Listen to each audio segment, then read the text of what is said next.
Hi guys, it's Shah here, the Tech Borg, and I'm just laughing because this is my second run of the video. So I made it once and then I didn't like it, so I'm remaking it again.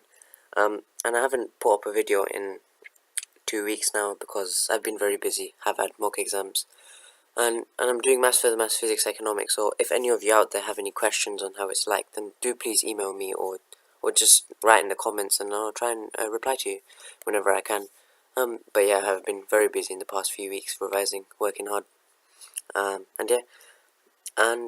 today I'm going to be doing C++, and what my aim is throughout this series, which I haven't done, now I have a goal, is I'm going to make programs similar to the ones I've made in Python. In Python, I think I've got like 53 videos, which is quite a bit for you to go through if you want to learn Python quite well.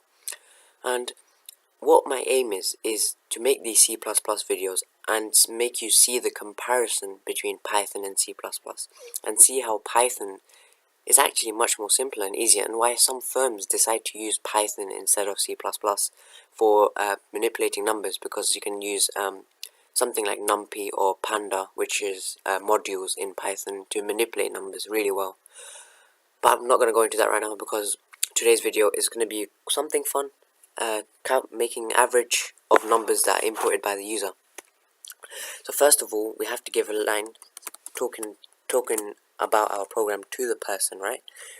So Endel over here, sorry, Endel, hold on. So what we want to do is, by the way, the system I'm using to make this code is called CodeBlocks, and it's very good, and I suggest you use it as well because it's got all this inbuilt compiler and everything, so it just makes your life easier.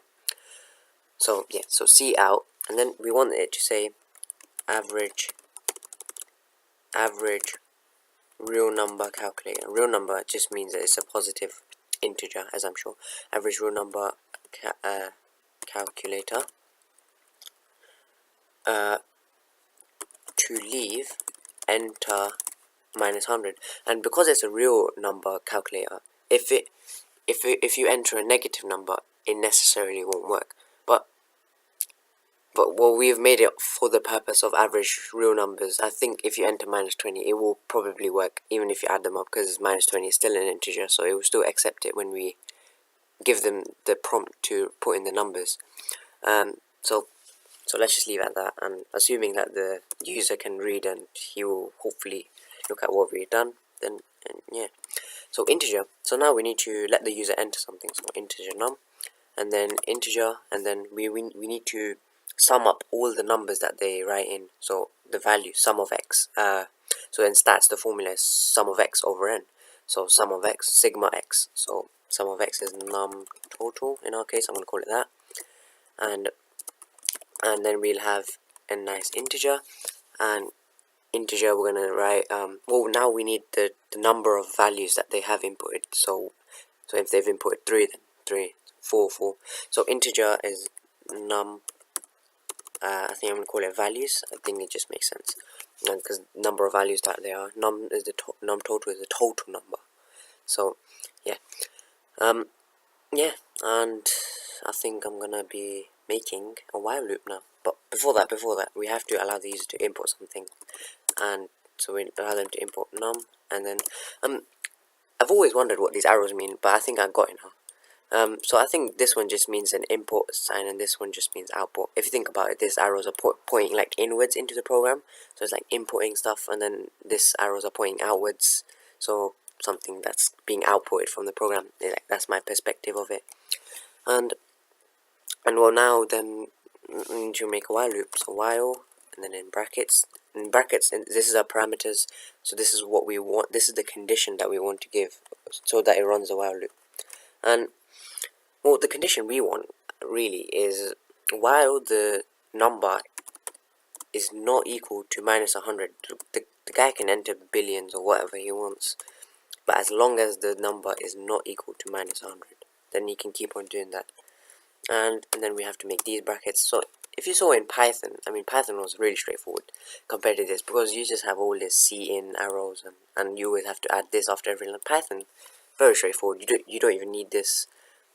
You don't even need to write int, to be honest, but int is just something that we set up so they only enter whole numbers. And yeah, and we don't even have to write cin. It's much more simpler to understand. It means input. In Python, you just literally type input, and it just makes more sense. Cin, I think it just means C, as in the programming language C, and then the in means the input, and in this case, it's out means output. But getting to the point now. So what we want to do is we want to increase the num total by, sorry, not integer, num total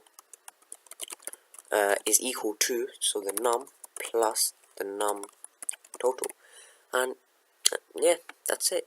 What it's going to do is every time we loop through this, it's going to increase the num total value by the num value that there is.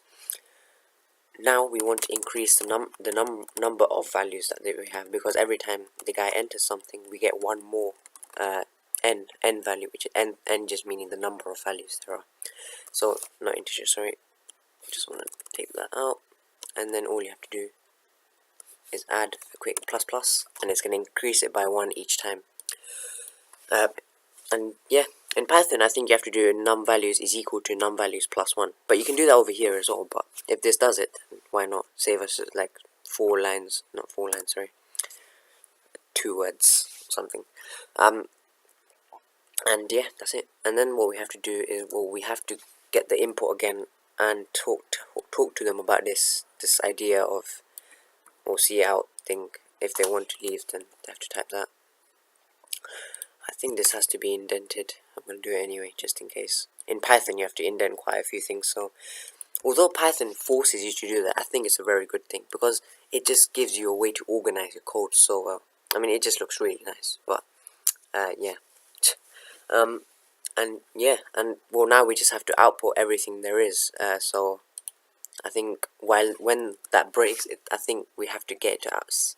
So we need to create, I think, a new integer answer, which is equal to the num total divide the num values. Yes, let me select that. See, this is why I really like code blocks. I mean, you just write num, and then it's going to bring the rest of the variable for you, and it just highlights the name of the variables as well. So it's very useful. And I think we do cout ans, yes, and then ender, and I think that should be it. This is like me hoping it's right. So let's go for it. I think it's this one. Yes, it's this one. Okay, it's running. Fingers crossed. Is it this one or is it this one? Oh, okay, right. It's this one. Build and run. Nothing to be done. All items are up to date. Wait, why isn't it running? Well, I'll come back to this in a bit. Alright guys, I found my error. There's something wrong with my GNU/CC compiler, so I think I'm gonna have to reinstall that one or get a new compiler. But yeah, I'm very sure this works. As in, I'm very sure, because this is my second run of the video, and I'm very sure it works, because I've watched a lot of YouTube videos and tried to understand it myself, so I can teach it even better to you. And yeah, and I hope you guys understood. I'm reaching to the limit of this Bandicam video, and thank you for watching, guys. I hope you guys enjoyed, and I think I'll be uploading quite a few more videos soon enough. Thank you for watching, guys. Thank you for your patience as well, for those of you that actually watch my videos, because it's been some time since I've uploaded, and my next few videos will probably be on maths, as asked by some of my mates. And thank you for watching, guys. I hope you guys enjoyed, and thank you for watching, guys. Like, comment, subscribe.